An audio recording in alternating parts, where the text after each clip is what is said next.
There's a lot of talk about pagan rituals, festivals and sacrifice, but what happens afterward? What should I do with offerings? The mead, the beer, the bread, the incense, ash, flowers, etc.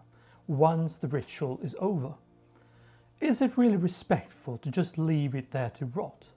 Or should I throw it away, pour it out, eat it, leave it outside?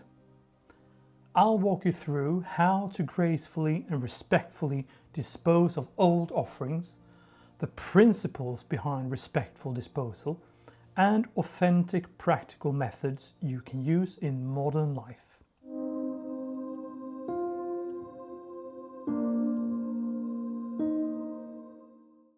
This is exactly what Hamingja exists for. Practical guidance when you genuinely try to live an Indo-European pagan life in the modern world. So after you watch this video, you'll hands-on know how to confidently and respectfully dispose of offerings.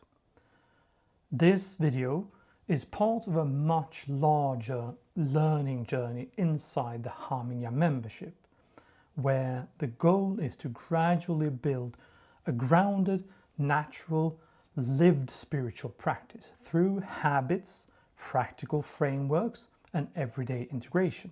So check that out. When we begin practicing paganism seriously, making offerings is obviously something we need to learn properly. But knowing what to do afterward is another thing we often are uncertain about.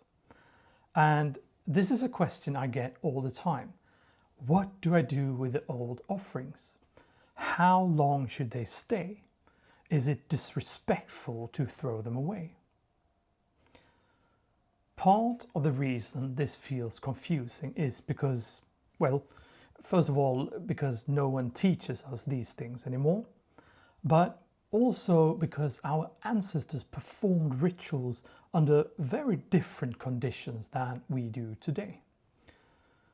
Most or many offerings were made outdoors, at hearths, fires, groves, rivers, burial mounds or communal ritual sites. Places where the offering could naturally be burned, buried, poured out, left to decompose, or otherwise returned to the land as part of the ritual itself. In many cases, there wasn't really an afterword in the modern sense. The offering had already passed out of ordinary human use through fire, earth, water, animals, weather or ritual consumption. But modern life usually looks very different. A lot of us live in apartments, in cities, with indoor altars, limited outdoor access, neighbors, hygiene concerns, busy schedules and very modern practical limitations. And that means that eventually almost all of us end up standing in front of an altar, holding a plate, a bowl or a cup of offerings, thinking, all right, what now? So I will give you a practical framework for handling offerings respectfully and realistically. Now, there are a few things we need to take into consideration. First of all, among our ancestors, the most common recurring patterns was that offerings were completely transferred out of ordinary human use through some kind of transformation process. And therefore, there wasn't a very big need of disposal of the offerings at all.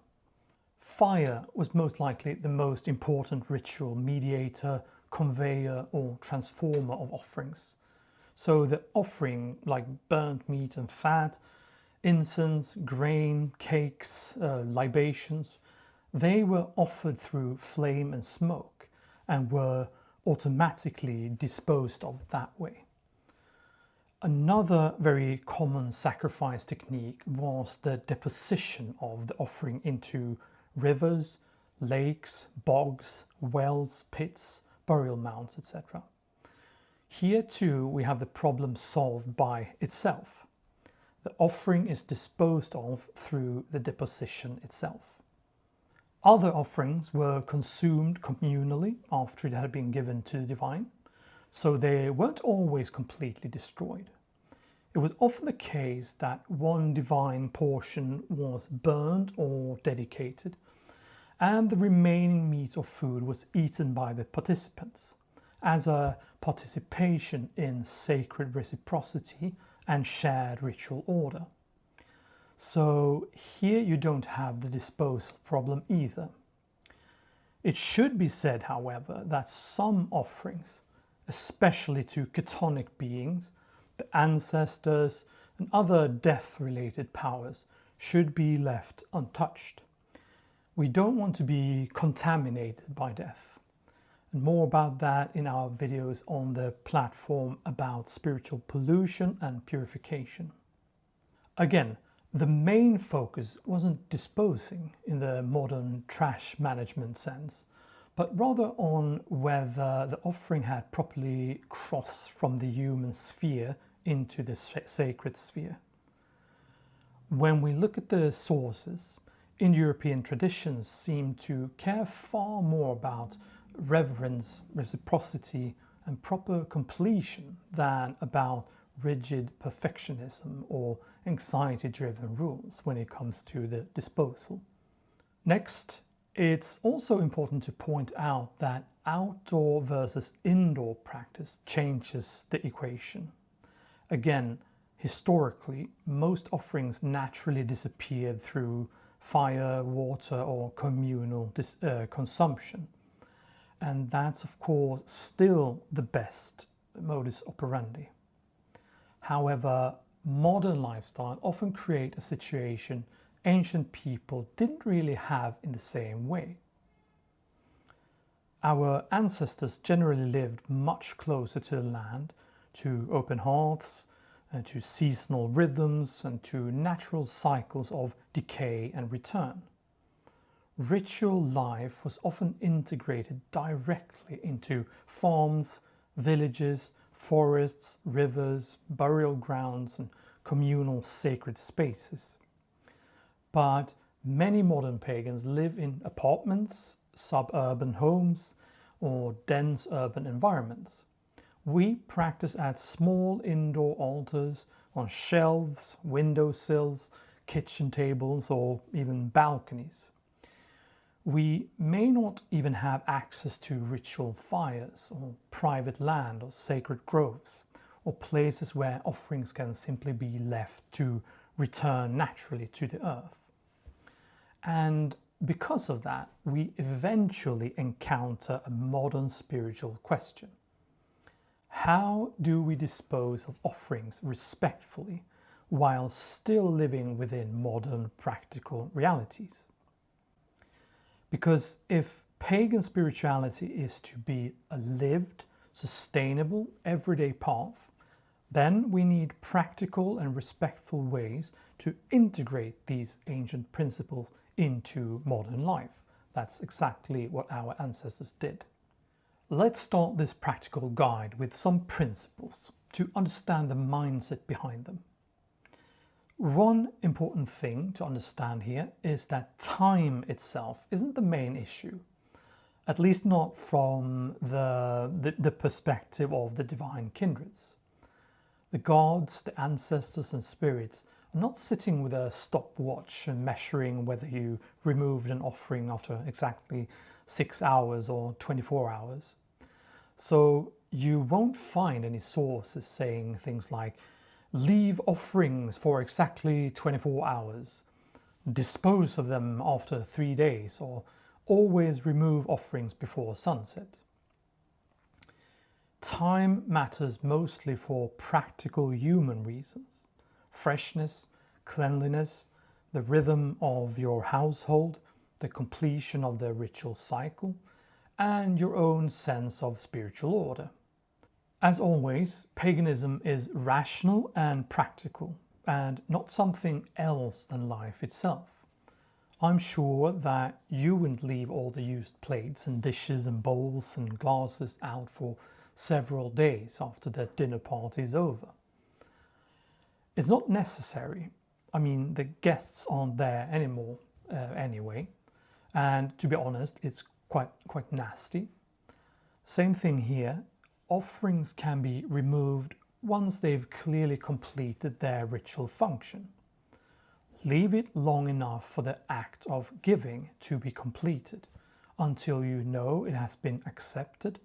When the ritual is over, the sacred fire is extinguished and the sacred space is closed for this time if you have one. And this goes hand in hand with the next principle. The sacred is what's been marked out, cut off and dedicated to a spiritual purpose, like your hearth, your home, a sacred space, a grove, etc. While the holy is where a bond and relationship with the divine has been established, the center, where divine guests have been invoked and invited and they honor us with their presence. It is where the divine enters the profane physical world.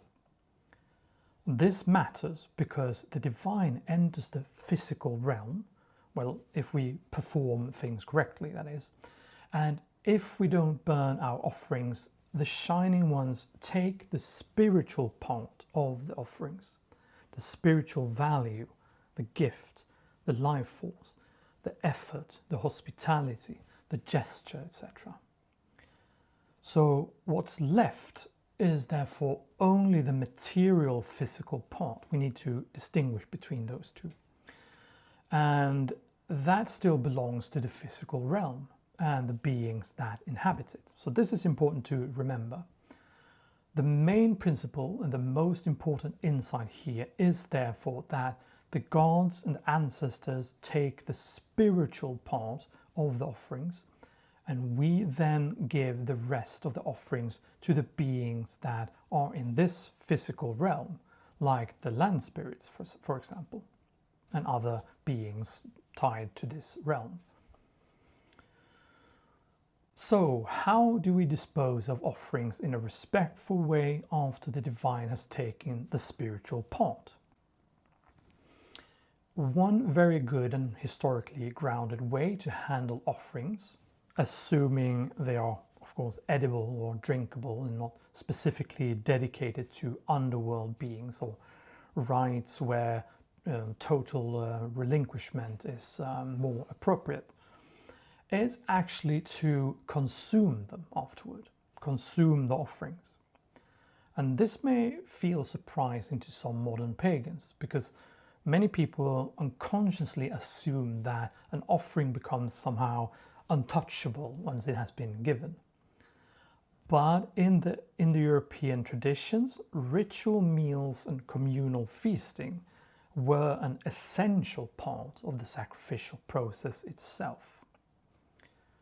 The offering was first presented to the divine kindred, offered through or with prayer, blessing, fire, libation, dedication or ritual intention. And once the unseen or spiritual portion had been received, the remaining physical portion could then be shared among the community. And in that sense, eating the offering was not seen as taking it back, rather it was participating in sacred reciprocity. The food or drink had now been touched by the sacred exchange. It had been blessed through contact with the divine powers, the ancestors or spirits to whom it was offered. And by consuming it afterward, one receives that blessing back into oneself, into one's household or one's community. This approach prevents waste. It keeps the ritual connected to hospitality, gratitude and community. And it reinforces the ancient Indo-European understanding that sacrifice was not merely about destruction, but about maintaining relationships through cycles of giving, receiving, and shared participation.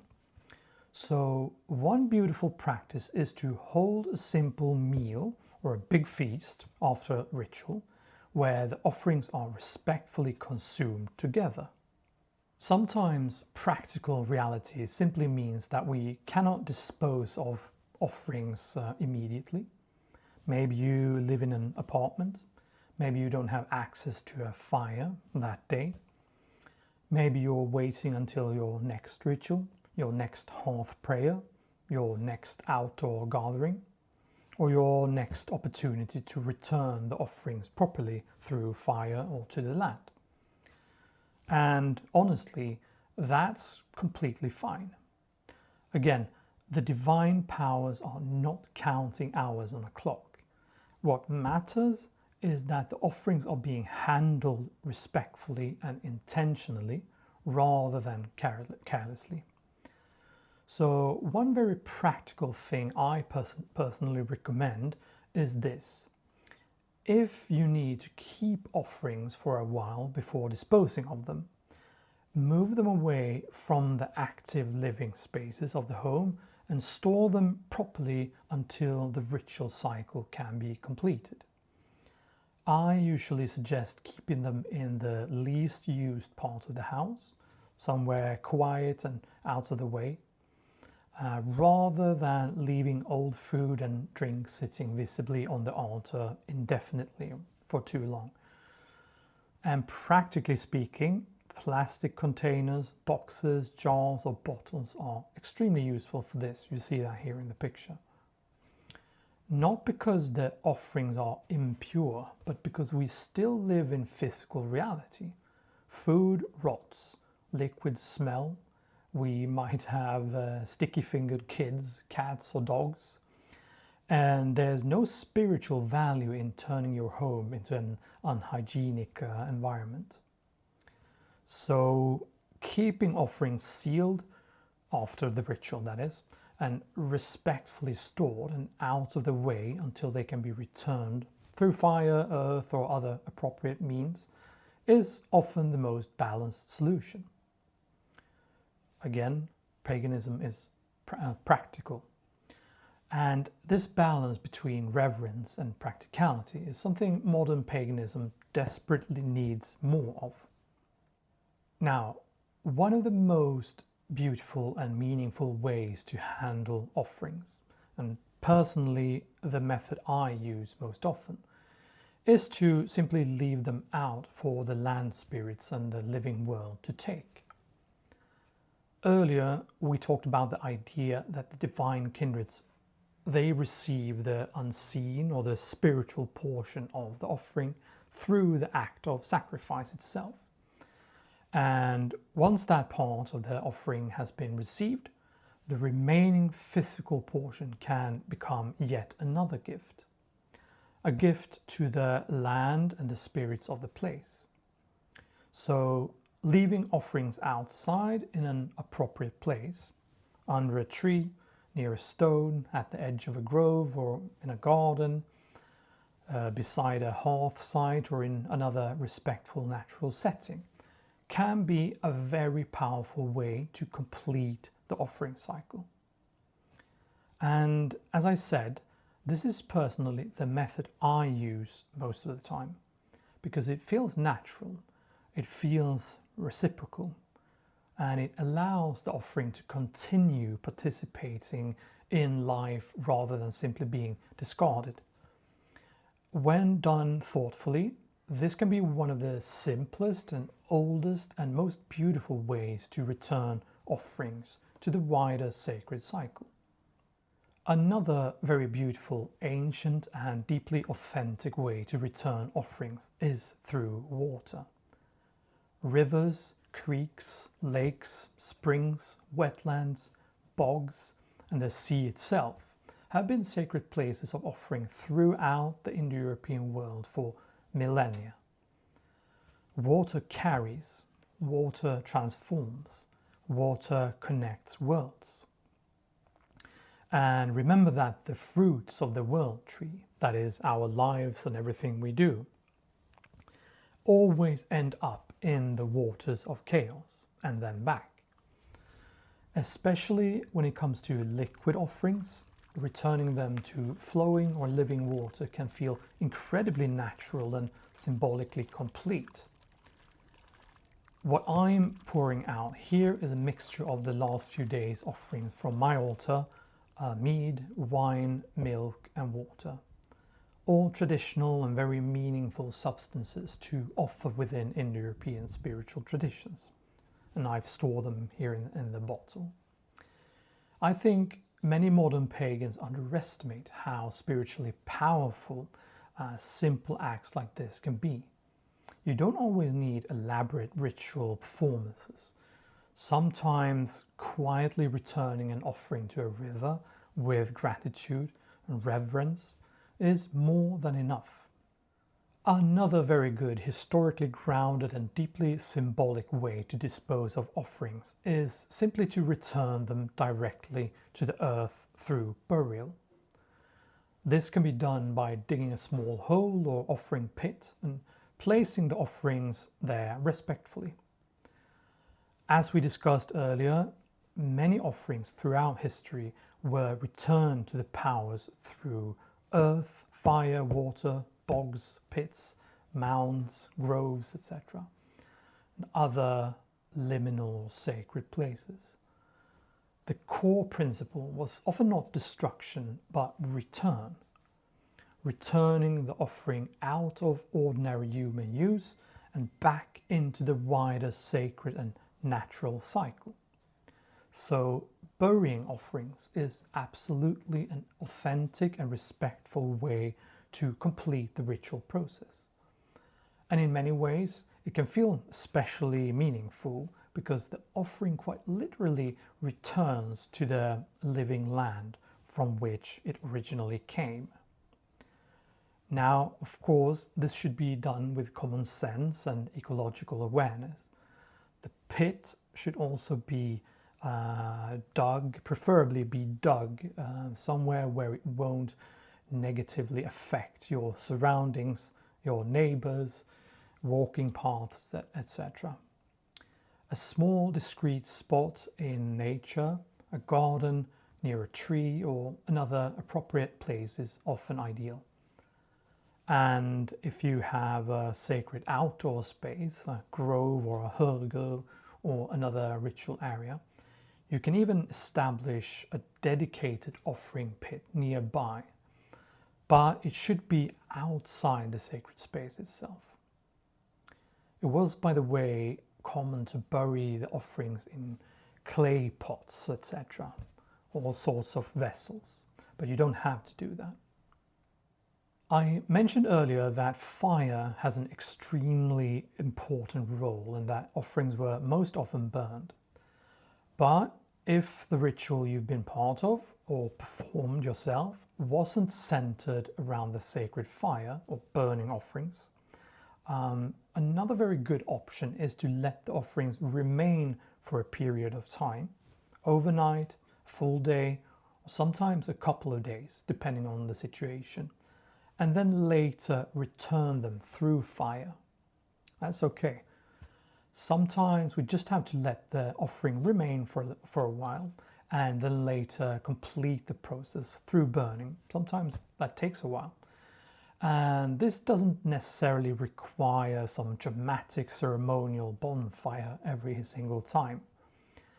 If you have a sacred fire practice, a hearth or in the garden or a little fire pit, wonderful. You can burn the offerings there respectfully while saying a prayer, and you can do that whenever you want and whenever you can. But this can also be integrated very naturally into ordinary life. For example, if you're preparing a family dinner outside and lighting a barbecue or cooking fire, that can become an opportunity to respectfully return old offerings. A small piece of bread, herbs, grain, dried flowers, or other appropriate offerings can be placed into that fire with a brief prayer or moment of gratitude before the meal begins. And honestly, this is important to understand. For our ancestors, spirituality was not separated from daily life in the way many modern people often imagine. The sacred fire and the household fire were often deeply connected realities, or the same. So rather than feeling like every disposal must become a complicated ritual performance, it can instead become a natural continuation of a living relationship between your household, family, land, ancestors, and the divine powers. Now, if you choose to dispose of offerings through fire, there is also something very beautiful you can do with the ashes afterward, which I often do. Rather than seeing the ashes as meaningless remains, many Indo-European cultures understood ash as something transformed, something blessed and spiritually potent, something carrying the memory of sacrifice, of prayer, fire, and sacred exchange. Where there's ash, there's honor, as I often say. One very old and meaningful practice is to return the ashes to the land itself. They can be spread onto crop fields, gardens, flower beds, around trees, or onto cultivated soil. Historically, ash was strongly associated with fertility, nourishment, protection, and healthy growth. So the remains of sacred fires and sacrifices were believed to strengthen the land and support abundance. But there's also another possibility that I personally find very meaningful. You can save a portion or all of the ash and place it into little vessels, jars, containers, or pouches, as you see here. And in this form, the ashes can become small ritual talismans or sacred keepsakes connected to the offering, to the prayer, the deity, or the rite itself. I keep ritual ashes in little glass vessels, and I give them to friends and acquaintances as talismans of honor and protection. That's a great idea. A very natural, practical, and meaningful way to handle offerings is to ritually designate part of your garden compost for this purpose. Instead of seeing offerings as trash that must simply be gotten rid of, the offerings continue participation they continue participating in the living cycles of transformation, decay, nourishment, and renewal. You can consciously consecrate a compost area, whether it's a full garden compost, a smaller compost container, or even a designated section of one as a place where offerings are respectfully returned to the earth. Then, after ritual, offerings such as bread, grains, fruit, herbs, flowers, vegetable matter, ashes, or other biodegradable materials can be placed there intentionally and reverently. And over time, those offerings break down, become soil, feed new life, and eventually nourish new plants, trees, herbs, vegetables, flowers, etc. In other words, the gift continues moving through the cycle. What was offered returns to the earth. What returns to the earth gives rise to new growth. And from that new growth, future offerings, meals, medicines, or sacred plants may emerge once again. The circle becomes complete. So that's a great way to consecrate your compost, actually.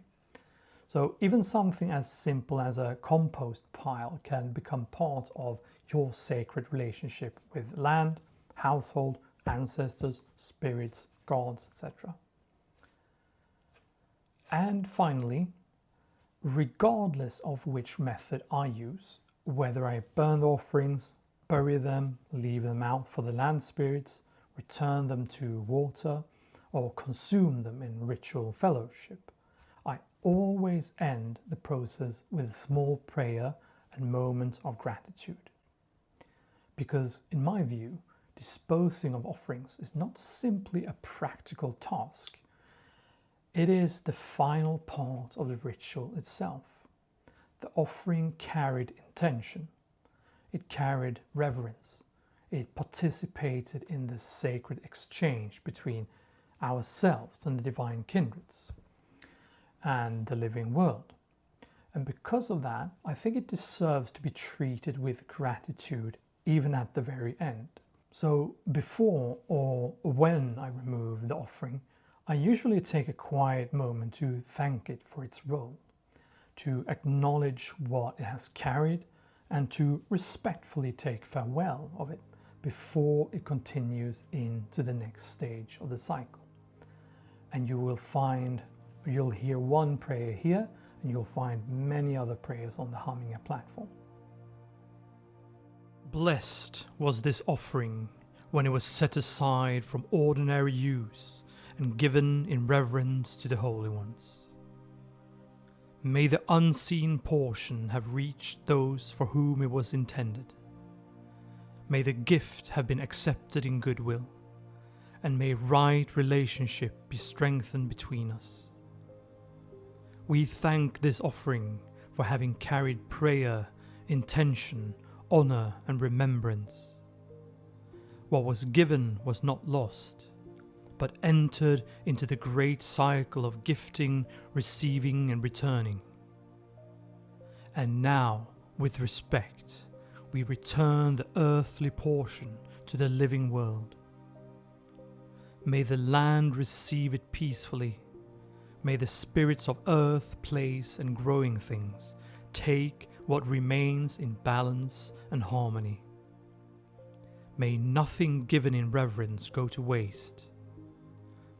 From the gods to the earth to us, and from us back again, so the cycle continues.